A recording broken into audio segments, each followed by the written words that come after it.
டிஃப்ரெண்டா புதுமையா பண்ணிருக்காங்க. உண்மையா அதெல்லாம் வந்து நம்ம சல்யூட் பண்ணணும். பிடிக்காத சீன்னா லவ் சீன் மட்டும் கொஞ்சம் கம்மி பண்ணிருக்கலாம். படம் உண்மையா ரொம்ப நல்லா இருக்கு படம். ஏன்னா முன்னாடி படங்கள்லாம் பார்த்தீங்கன்னா மின்னல் முரளி படம் எல்லாம் பார்த்தா ரொம்ப அவரோட ஒரு ஃபேன் மாதிரி நான் ஆயிட்டேன். ஏன்னா அந்த அளவுக்கு போன படத்துல எஃபெக்ட் கொடுத்துருப்பாரு. அதை நம்பி தான் வந்தா. இப்போ ட்ரெய்லர் பார்த்தா ரொம்ப சூப்பரா இருந்தது. ட்ரெய்லர் இருக்கிற விஷயம் தான் படத்துல காட்டியிருக்காங்க. என்ன படம் கொஞ்சம் ஸ்லோவா போகுது, அது மட்டும் தான் ஒரு மைனஸா தெரியுது. அது இல்லாம 3Dன்னு சொல்றாங்க. அந்த 3Dக்கு உண்டான குவாலிட்டி எஃபெக்ட் ஒண்ணுமே உள்ள இல்ல. அதுக்கு நம்ம நார்மல் பேசிக் ஒரு படம் ரிலீஸ் ஆனா எப்படி போய் பார்ப்போம், அந்த மாதிரி ஃபீல் வச்சுக்கலாம். அது இல்லாம அவங்களோட மேக்கிங் ஸ்டைல் ரொம்ப சூப்பரா இருந்தது. அது இல்லாம மேக்கிங் ஸ்டைல், அந்த ஃபைட் சீக்வன்ஸா இருக்கட்டும், ஒரு கதை ஆரம்பிக்கிற விதம் சரி, அது எல்லாமே ரொம்ப டிஃப்ரெண்டா புதுமையா பண்ணிருக்காங்க. உண்மையா அதெல்லாம் வந்து நம்ம சல்யூட் பண்ணணும். என்ன இன்னும் கொஞ்சம் அந்த ஸ்லோவா இருக்கிறத கொஞ்சம் மட்டும் ஸ்பீட் பண்ணிருந்தாங்கன்னா கதை சூப்பரா ஜெயிச்சிருக்கலாம். அதுல ஹீரோவோட ஆக்டிங் ரொம்ப சூப்பரா இருந்து. அப்ப ஹீரோயினி கீர்த்தி செட்டி வராங்க ஒரு 2-3 சீன் வராங்க, ஹீரோவை கட்டி பிடிக்கிறாங்க, அப்படியே போயிடுறாங்க. என்ன நிறைய சீனை கொடுத்து ஏதோ அழுகுற மாதிரி ஏதோ ஒண்ணு கொடுத்திருந்தாதான் ஓகே. ஹீரோயினி ஏதோ அழுகுறாங்கடா, சிரிக்கிறாங்கடா, காமெடி பண்றாங்க, நம்ம ரசிக்கலாம்.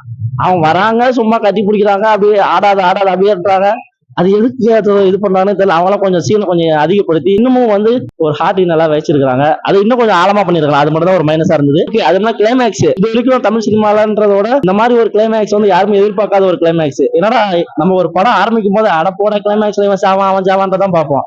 ஆனா அது ஒரு டிஃப்ரெண்டா பண்ணிருக்காங்க. கிளைமேக்ஸ் ஒன்றும் யாருமே எதிர்பார்க்கலாம், நானே எதிர்பார்க்கல. பிடிச்ச சீன் பார்த்தா கீர்த்தி சீட்டி வர சீன் எல்லாமே பிடிச்சிருக்கு. பிடிக்காத சீன் பார்த்தா அவங்க சீன் கம்மியா இருக்குன்றதான் பிடிக்கல. மற்ற என்னடா வராங்க ஒரு 2-3 சீன் வராங்க, அப்படி முடிச்சிடறாங்க. இன்னும் சீன் கொஞ்சம் அதிகப்படுத்திருக்கலாம். படத்துக்கு இன்னும் கொஞ்சம் வலு கூடி இருக்கும், பலம் கூடி இருக்கும். இந்த மாதிரி பசங்க இன்னொரு 500 பேர் உள்ள வருவாங்க. இல்ல எனக்கு எதிர்காலம்னா அவன் தான் உண்மையை வந்து வெளிக்கொண்டு வர்றவன். அந்த எதிர்காலத்துல அவன் என்னென்ன விஷயங்கள் பண்றதுதான் புதுமையா இருந்தது, ரொம்ப நல்லா இருந்தது. அது இல்லாம ஒரு ஆக்ஷன் சீக்வன்ஸ் வருது, உண்மையிலேயே வந்து ரியலா இருந்தது சார். அதை பார்க்கும்போது ரொம்ப வந்து ஏமா இது ஃபைட்ன்ற மாதிரியே தெரியாத மாதிரியே ரொம்ப சூப்பரா பண்ணியிருக்காங்க. அதெல்லாம் உண்மையில நம்ம பாராட்டக்கூடிய விஷயம். ஏன்னா வந்து நம்ம தமிழ் சினிமா நிறைய மொக்க வாங்கிட்டு இருக்காங்க. இப்ப அந்த மலையாள படத்தை பாருங்க, சில விஷயத்த பாருங்க, அவங்க சில சீன்லாம் பார்க்கும்போதெல்லாம் நமக்கே வியப்ப கொடுக்கும். என்னடா டே மலையாளத்துல வந்து அவங்க காட்டுற விஷயங்கள் சொல்ற விஷயங்கள் எல்லாமே புதுமையா இருக்கும், ஏத்துக்கிற மாதிரி இருக்கும். எங்க ஆயா 90 வயசு ஆகுதுன்னா எங்க ஆயா கூட வந்து உட்காந்து பார்த்தா கூட எப்பா ஓகேப்பா இது படம்னா இதான்ப்பா படம் அப்படின்னு ஒரு மலையாள படத்தை சொல்லுவாங்க. அந்த அளவுக்கு வந்து அவங்ககிட்ட தரம் இருக்கு, குவாலிட்டி, எல்லா விஷயமும் பண்றாங்க. தமிழ் சினிமால யாரு இல்லைன்றத ஒரு குறையா இருக்கு. இப்ப கூட லாஜிக்கா லாஸ்டா அந்த கோட் படம் வந்தது. ஓகே, கோட் படத்துல என்ன நம்ம லாஜிக் பார்த்தா படமே போக முடியாது. ஒரு படம் பார்க்கலாம், எப்ப வந்தா விஜய் படம் 4 பேரை டப்பு வெட்டினா கொத்தனா அவ்வளவுதான் முடிஞ்சு. ஏன்னா பிஜிஎம் என்ன ஒண்ணுமே இல்ல படம் அந்த அளவுக்கு மக்கள். ஆனா மலையாள படத்தை வந்து நம்பி வந்து பார்க்கலாம். ஏன்னா அந்த அளவுக்கு வந்து அவங்க தரமா பண்றாங்க. அது இல்லாம 10 பேர் அவங்க வந்து சந்தோஷப்படுத்துற ஒரு விஷயத்துக்காக பண்றாங்க. சும்மா வந்து நம்ம ஒரு 2000 பேர் வெளியே இருக்காங்கன்னா 2000 பேர் வந்து படத்தை பார்த்து பரவாயில்ல நல்லா இருக்குனாலும் சொல்லணும். அவங்க என்ன நினைக்கிறாங்க, ஒரு 50 பேர் பார்த்தா போதுடா அப்படின்ற மாதிரி நினைக்கிறாங்க. அப்படிங்கிறது எல்லா விதமான மக்கள் ஏ டு பி சி அது மாதிரி எல்லா ஆடியன்ஸும் ரசிக்கணும். வயசானவங்க பெரியவங்க குழந்தைங்க எல்லாத்துக்கும் பிடிக்கணும். அந்த மாதிரி படம் எடுக்க அது மலையாள சினிமா சத்தியமா அடிச்சிக்க முடியாது. அவங்க வந்து படம் எடுக்கிறதுக்கு தமிழ் ஆளுங்க இன்னும் கொஞ்சம் மெனக்கெடணும். அது மட்டும் தான் ஒரு இதா இருக்கு. ஓகே சார் படம் மாதிரிதான் பிஜிஎம் வந்து சொல்லிக்கலாம் ஒண்ணுமே இல்லை. சாங் வந்து ஒண்ணுமே எதுவுமே பதிய மாதிரி இல்ல. பண்ணும்போது ஒரு 50 படம் சொல்றாங்க. அந்த 50 படத்துக்கு உண்டான குவாலிட்டி எப்படி இருக்கணும் அப்படின்ற போது இதுல அந்த உண்டான விஷயங்கள் எதுவுமே இல்ல.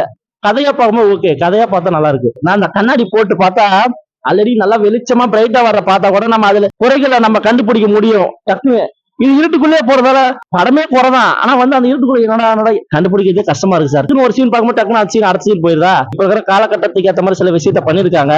அதை இன்னும் கொஞ்சம் மெனக்கெட்டு பண்ணாங்கன்னா மலையாள சினிமா அச்சுக்கோங்க நம்பர் 1 சினிமா நல்லா இருக்கு. ஓகே, இந்த 3 ஜெனரேஷன் பத்தி இது பண்ணிருக்காங்களா, உங்களுக்கு புரியுதா? 3 ஜெனரேஷனா? அது புரியுது ஜி. படத்துல எல்லாமே கரெக்டா இருக்கு. அந்தந்த கெட்டப்புக்கு ஏத்த மாதிரி சூப்பரா மேக்கப் ஆர்டிஸ்ட் எல்லாமே பண்ணிருக்காங்க. இவரும் நல்லா உழைச்சிருக்காரு. ஹீரோ பிடிச்ச சீன்னா அந்த மணியன் கேரக்டர் வர எல்லா சீனுமே எனக்கு ரொம்ப பிடிச்சிருக்கு. பிடிக்காத சீன்னா லவ் சீன் மட்டும் கொஞ்சம் கம்மி பண்ணிருக்கலாம். லவ் சீன் கொஞ்சம் அதிகமா இருக்கு. படத்தை இன்னும் கொஞ்சம் லைட்டா ட்ரிம் பண்ணிருக்கலாம். படம் கொஞ்சம் லேக் ஆகிற மாதிரி தெரியுது ஃபர்ஸ்ட் ஹாஃப்ல. செகண்ட் ஹாஃப் நல்லா இருக்கு. ஃபர்ஸ்ட் ஹாஃப் மட்டும் கொஞ்சம் வளவலன்னு போற மாதிரி தோணும். பட் ஆனா அது எல்லாத்தையுமே சேர்த்து செகண்ட் ஹாஃப்ல கனெக்ட் பண்ற மாதிரி இருக்கு ஜி. அதான் அது கதை வெளிப்படையா சொல்ல முடியாது. ஏன்னா இப்ப அவங்க இப்ப பொன்னியின் செல்வன் கதை எப்படி ராஜா அவங்க அந்த ராஜா இந்த ராஜான்னு சொல்லிட்டு நிறைய வருது. அதே மாதிரிதான் இதுலயும் இருக்கு. அதனால அந்த கதை வந்து சொல்ல முடியாது. வெளியில சொன்னா அவ்வளவுதான், அது ட்விஸ்டே ஓப்பன் ஆயிரும் எல்லாமே.